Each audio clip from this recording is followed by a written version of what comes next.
O podcast Além da Capa é apresentado pela FAM, Faculdade de Americana. Faculdade é FAM, o momento é agora. O momento é agora. Faculdade é FAM. Acesse fam.br. Com o avanço da quarentena no estado de São Paulo, também tem aumentado as manifestações pela reabertura de estabelecimentos comerciais aqui na região, por exemplo. É o caso de Americana, que teve na segunda-feira mais um ato formado por uma carreata pelas ruas da cidade. Sobre a importância de ainda se manter o isolamento, nós ouvimos no Liberal no Ar o professor de Microbiologia e Imunologia da PUC Campinas, Tiago Miranda da Silva. Ele conversou com a Thalita Bristotti e o Leonardo Oliveira. Professor, bom dia, obrigada por nos atender. Bom dia, Thalita, Leonardo. É um prazer falar com vocês de novo. Muito bom dia, Tiago. A gente tem visto uma divisão, no país, enquanto existem autoridades a favor da quarentena e com decretos no estado de São Paulo e em todo o Brasil, principalmente através de governadores, o presidente tem uma postura um pouquinho diferente e com isso a gente tem muitos comerciantes reclamando de terem que fazer esse distanciamento social, Tiago. Apesar dos protestos, fala pra gente um pouquinho da importância, você como especialista, de um momento como esse de pandemia, a gente adotar um sistema de distanciamento até para evitar o contágio, né?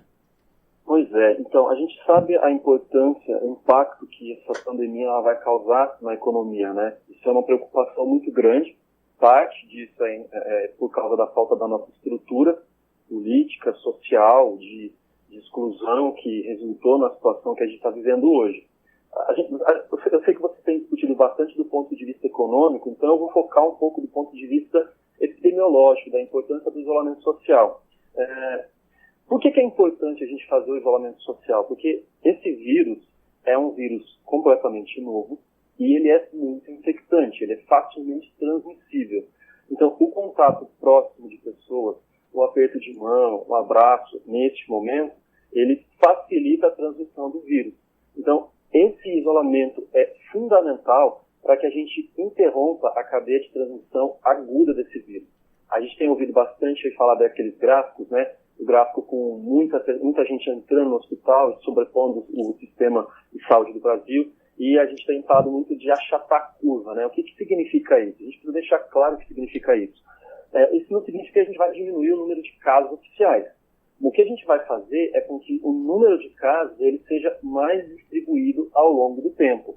Então, ao invés de todo mundo ficar doente de uma vez e precisar ir no hospital, para lotar o hospital, a gente vai poder distribuir esses casos, fazendo com que as pessoas possam se contaminar e ficar doentes mais tarde. Então, a gente consegue diminuir o ritmo de transmissão. Se a gente não respeita o momento inicial, que é um momento crítico, quando o vírus está se espalhando facilmente, se a gente não respeita esse isolamento social, o vírus ele vai proceder a uma curva extremamente aguda, o número de contaminados vai ser extremamente grande, e aí o que vai acontecer? Vai acontecer o que aconteceu na Itália, na Espanha, em que o serviço de saúde, mesmo nesses países mais avançados de saúde, né, eles não deram conta e tiveram que escolher quem ia poder ficar com o respirador.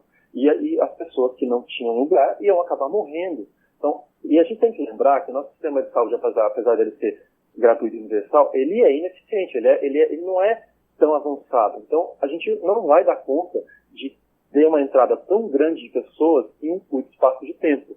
A gente entende, eu sei muito bem essa importância da econômica, o impacto que isso vai causar. A gente não está tirando a razão disso, mas a gente precisa, no momento inicial, aderir de uma forma geral esse isolamento, essa falta de contato, quem puder ficar em casa. Quer dizer, tem muitas pessoas que têm a oportunidade de fazer home office, como eu estou fazendo aqui, né? E essas pessoas que podem fazer isso, têm que respeitar, precisam levar a sério essa questão, porque a gente já tem uma retirada de uma parte da população das ruas, né? Então, as pessoas que precisam trabalhar nas ruas, precisam no hospital, em fábricas que não estão fechando, a gente vai diminuir o número dessas pessoas, diminuindo o número de contatos, diminuir a possibilidade dessa transmissão. Então, o fechamento dos comércios ou a sua restrição do funcionamento, neste momento inicial, é muito importante para que o número de contaminados não seja tão grande neste momento. É o que está acontecendo com a Itália, com a Espanha, em países como a Alemanha, que tiveram a Itália não teve uma estratégia tão boa e passou por momentos dramáticos. Teve que fechar completamente quase todos os tipos de comércio. Então o impacto está sendo muito grande lá também.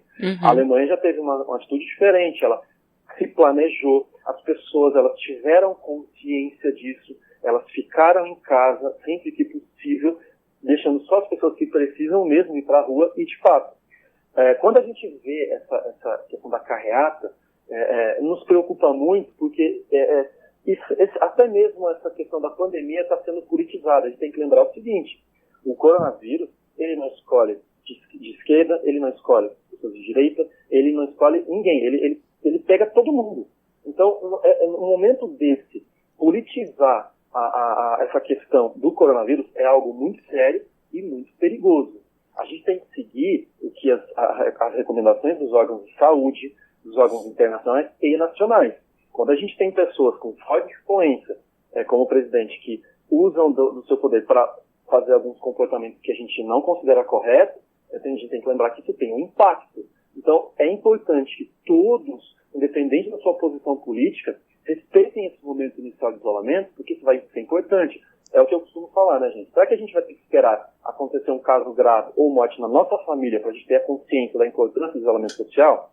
Eu não quero que isso aconteça com a minha família. Eu acredito que quem está ouvindo a gente também não queira que isso aconteça. Então, é importante que a gente respeite pelo menos agora esse isolamento e depois que o pico passar, essa primeira onda passar, o comércio e tudo isso vai ser reaberto de forma gradual, que é a única forma que nós temos para controlar essa pandemia nesse momento, né? Professor, o governo do estado está fazendo um monitoramento, né, por meio de celulares da população, e na sexta-feira de Páscoa, aqui em Americana, esse isolamento foi de 47%, ou seja, menos da metade da população estava respeitando o isolamento.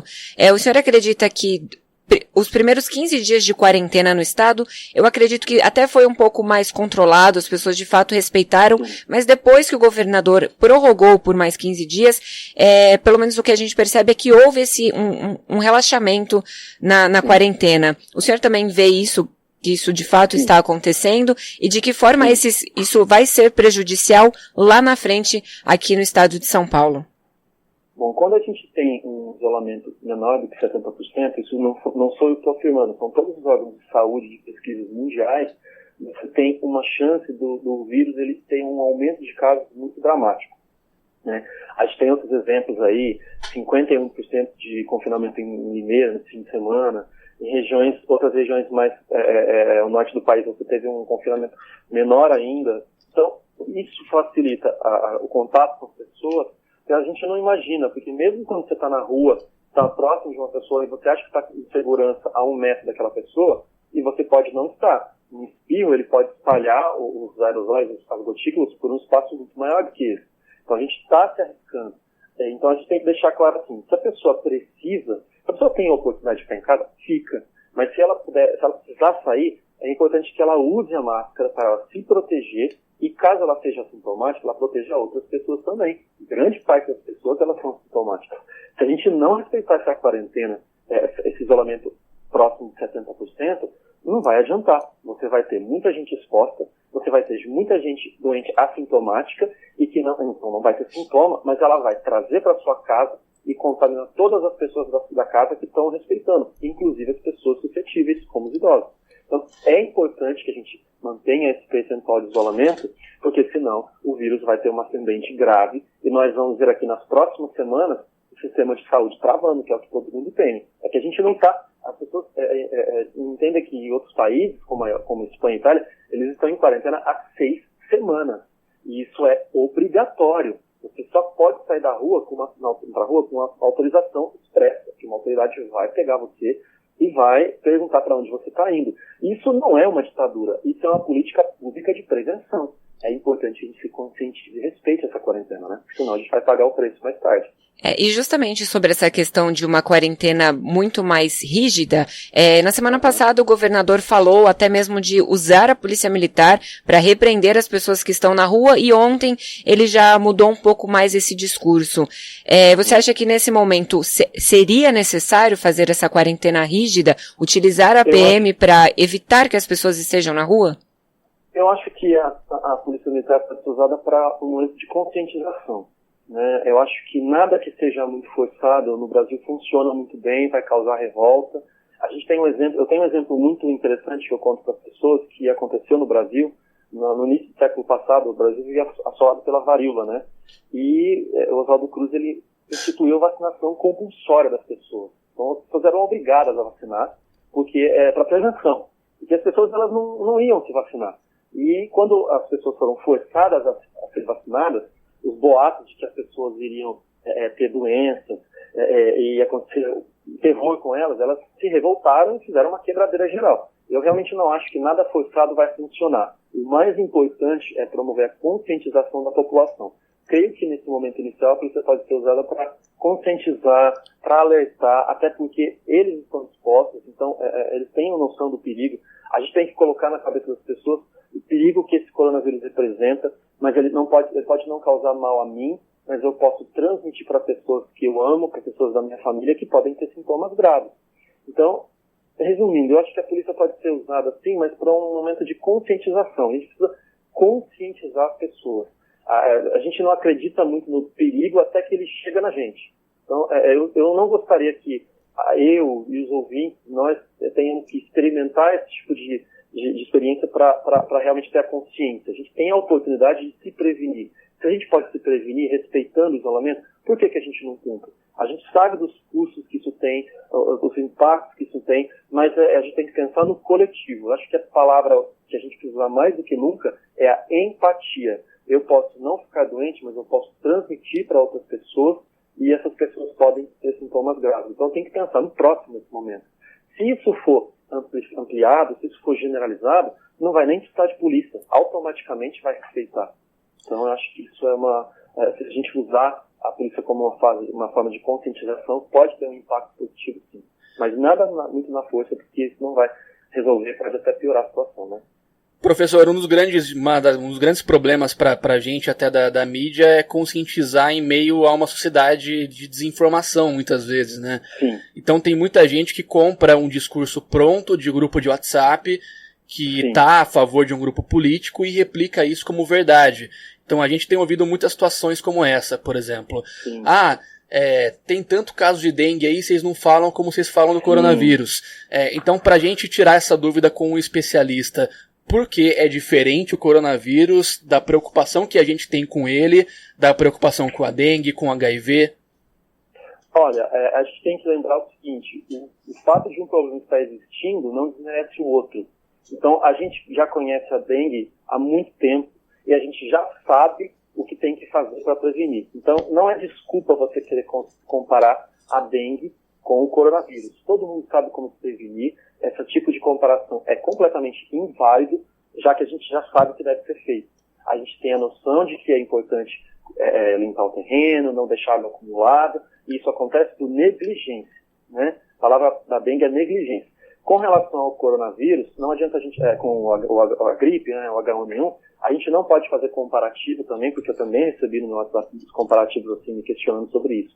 A própria OMS afirmou ontem que o coronavírus ele é 10 vezes mais letal do que o H1N1 de 2009. Então, a gente tem uma ideia da gravidade disso. E tem outra coisa muito importante. A gente não sabe como que o coronavírus está nesse momento no Brasil, porque o Brasil não está testando de forma eficaz. Vocês mesmos têm falado, a gente tem visto notícia aí, a gente já se recuperou e está esperando o teste, então não sabe. Então, estima-se hoje, saiu um estudo ontem, estimando que a gente tenha no Brasil 245 mil casos no Brasil já acontecendo neste momento.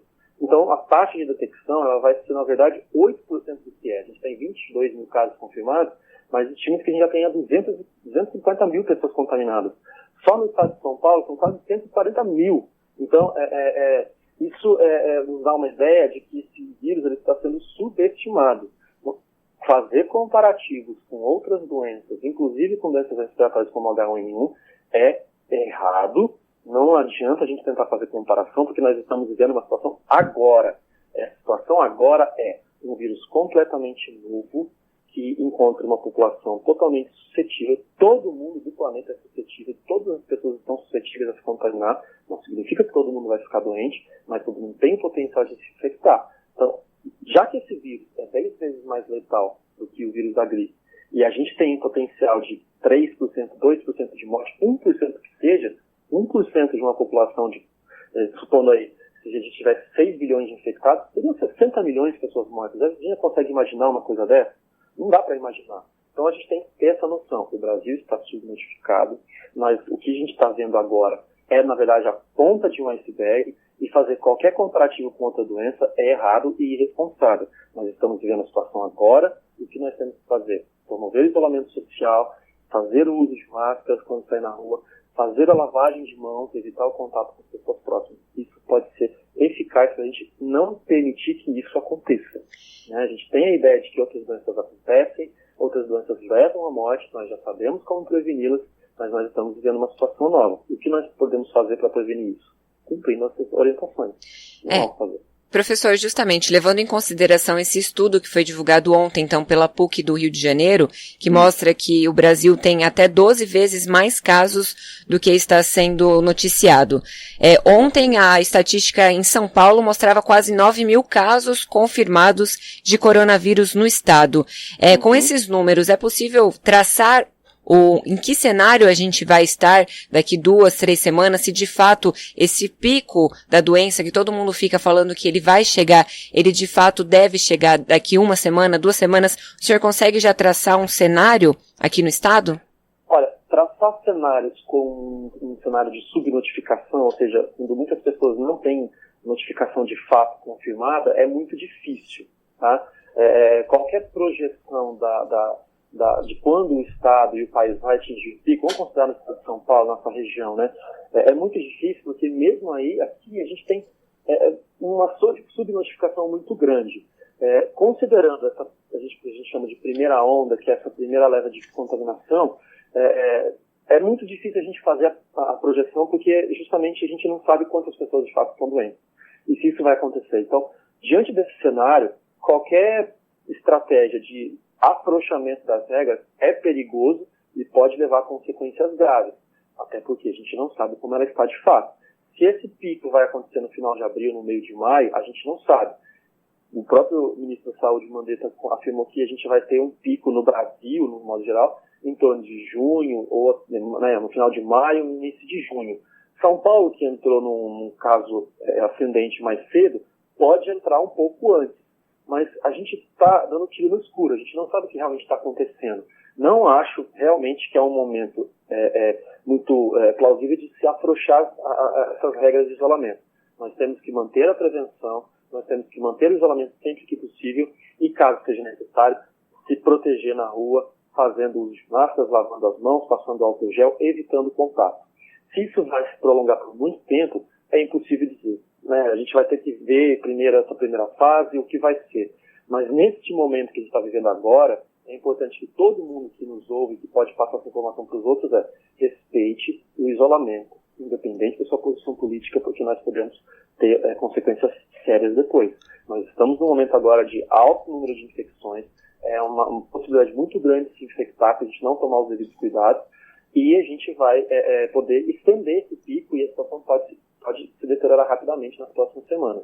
Mas creio eu que no final de maio, meados de maio, é que esse pico possa ser atingido. Não vai ser tão fácil assim, não vai ser tão recente, tão precoce esse pico. A gente tem que tomar cuidado por causa da subnotificação também. De qualquer forma, é importante promover a prevenção. É a palavra de ordem agora.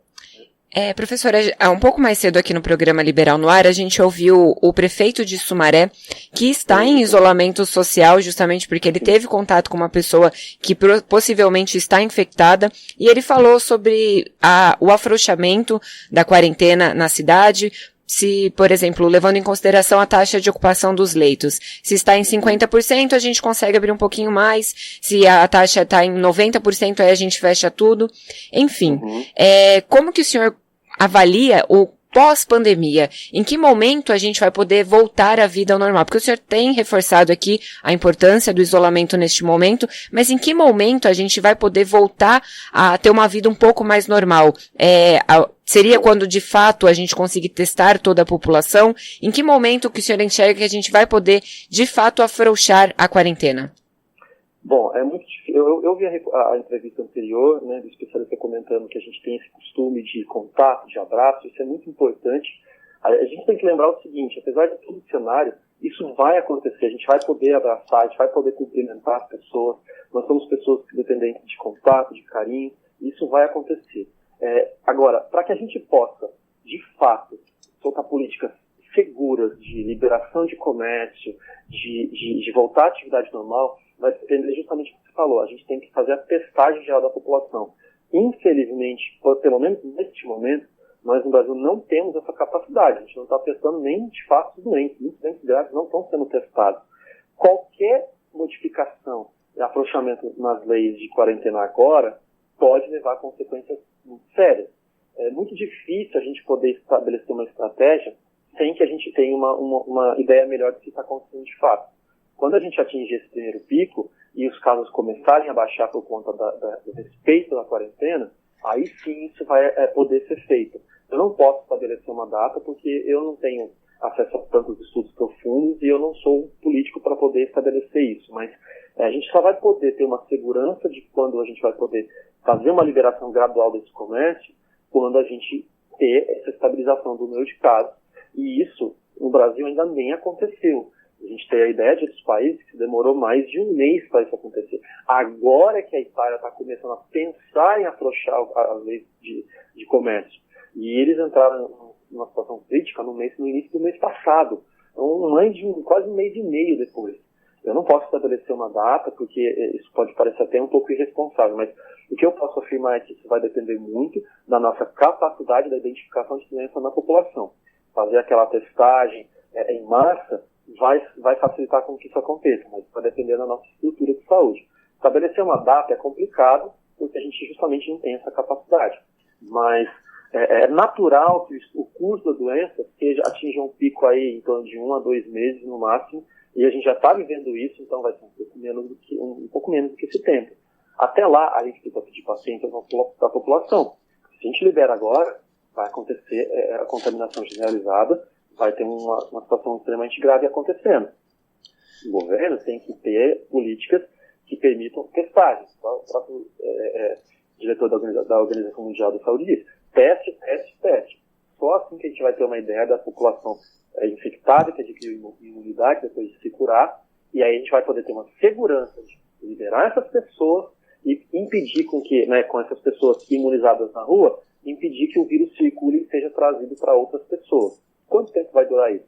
A gente não sabe, mas eu não creio que vai demorar meses a fio isso daí. Mas vai depender muito da capacidade do governo de testar a população. Enquanto isso, é importante que a população e os comerciantes tenham a noção e a consciência de que isso é importante. A liberação parcial, sem que as pessoas entrem nas lojas, que você fique com a loja aberta só na porta, atendendo pessoa a pessoa, desde que seja feita de maneira asséptica, com uso de máscara, se todo mundo se conscientizar e respeitar isso, eu acho que isso pode ser feito antes do que se espera. Mas a gente tem que ter uma ideia do que está acontecendo testando a população. Não existe outra opção a não ser isso, né? Professor, uma outra questão. Eu vi um artigo numa revista norte-americana sobre os shows.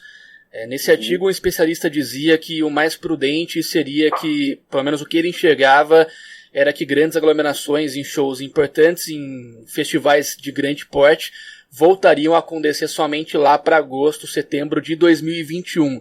Aqui no Brasil a gente tem eventos que foram remarcados, por exemplo, o Lollapalooza tem data para dezembro, e são eventos que para 50, 100 mil pessoas, com a sua experiência e pelo que você está vendo da maneira como o Brasil tem lidado com essa situação, 2020 a gente deve ter já aglomerações desse nível, dessa magnitude, ou mais prudente seria realmente esperar até o ano que vem, já que não é uma situação só de abrir o comércio, né?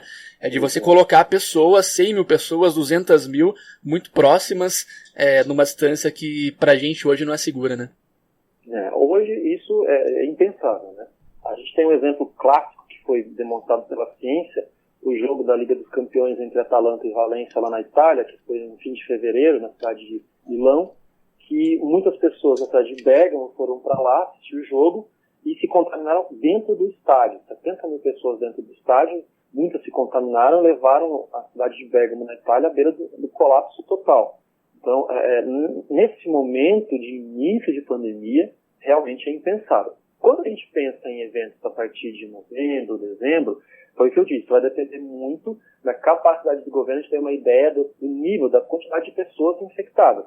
É o seguinte, gente, a gente tem que pensar o seguinte, é um vírus completamente novo, não existe vacina contra ele, ou seja, toda a população estará exposta até que seja vacinada. E tem outra, a gente precisa ter uma vacina que seja segura, né? Mas eu estou pensando, gente, por que não solta uma vacina logo, né? Tem protocolo, não é assim. A gente tem vários países fazendo vacinas nesse momento, a gente tem que testar a segurança, a eficácia. Então, para a gente ter uma ideia, alguns estudos na China mostraram que mesmo pessoas, depois de infectadas, elas não têm anticorpo, elas não desenvolveram imunidade. E muita gente lá na Coreia apresentou o vírus de novo, porque ela não tem anticorpos. Então, é uma situação extremamente complexa. Pelo menos até o estabelecimento de uma vacina segura e que garanta a imunidade, que a gente chama de imunidade de rebanho, em que proteja a maioria da população, nós vamos ter que conviver com o fato de que eventos com aglomeração de pessoas vão elevar o risco de surtos posteriores. Nós vamos ter que conviver com várias ondas aí, pelo menos até o meio do ano que vem, no momento que uma vacina for distribuída mundialmente. Isso vai ser uma realidade. Em escolas, em locais de grande aglomeração, o risco de ocorrerem surtos localizados a partir do final da pandemia vai existir e vai acontecer. Então, a gente tem que pensar muito nessa liberação com relação à proporção de pessoas que realmente estão imunizadas, que tiveram contato com o vírus e que não tem mais um risco de transmissão. Pensar nisso no mês de novembro, dezembro, como eu disse, vai depender muito dessa capacidade. Eu não posso afirmar agora que, eu não vou dizer, é uma loucura fazer isso em dezembro. Não tem nada pode ser feito agora até o ano que vem. Seria um caos, não posso afirmar isso. Mas todo esse tipo de evento tem que levar em consideração a partir de agora de que, ao aglomerar muitas pessoas, a chance do vírus circular dentro daquela população vai ser muito grande e ele vai acabar infectando muita gente. Mas, como a gente disse, a gente não vai poder viver refém desse vírus para sempre. É natural que esse vírus circule e é natural que ele infecte boa parte da população. Agora, a gente tem que ter de medidas preventivas para que isso seja mitigado. A aglomeração de pessoas, como 100 mil pessoas no Lollapalooza, é uma estratégia de risco muito grande. Um estádio de futebol com 40, 50 mil pessoas também é uma atitude de risco, pelo menos por enquanto. Mais para frente, a gente só vai ter uma ideia da segurança de fazer esses eventos de grande porte se a gente tiver uma ideia melhor do quanto da população está imunizada. Existem testes estatísticos em que a gente não precisa testar toda a população. A gente pode fazer igual pesquisas de opinião, fazer análises, amostragens aleatórias, e isso a gente pode extrapolar para a população para ter uma ideia melhor. Mas é fundamental, mais uma vez, que o governo desenvolva estratégias de testagem em uma capacidade maior do que a gente está agora. Aí a gente vai ter uma segurança política, pública, mais firme para poder dizer, não, agora tudo bem. Algumas pessoas podem ficar doentes, mas vai ser uma população pequena, uma margem pequena de pessoas.